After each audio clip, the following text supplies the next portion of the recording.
because everything's coupled with like perception and action, right? Like the perception of the ball coming in, and then also, you know, prior knowledge, right? If you see, because we used to try to trick them, right? We even got we had heavy balls that we were wrapping with tape, and we were trying to do things so that they visually couldn't tell until really late that it was a heavier ball or whatever.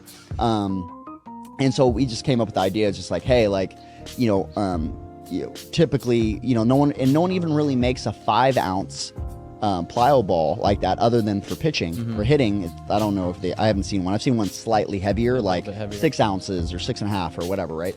But like to have a baseball sized that is also 5 ounces, that is literally purely for contact quality and like teaching them to just hit it square and mixed in with our other set, right? So what we started seeing was when hitters would you toss a certain ball, they would swing a certain way, right? And the heavier the ball is, the more leverage they would create, the more bracing they would create, stability they would have, and also all of these things of like they're actually striking the ball almost like if it was a heavy bag, like we used to use tires, things like that back in the day.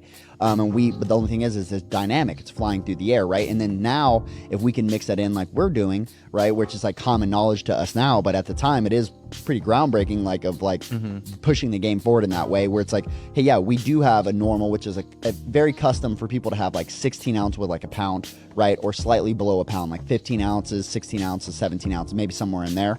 But we went way heavier there, and the big effects, and the reason we did that primarily was we were seeing that the most with our pro hitters.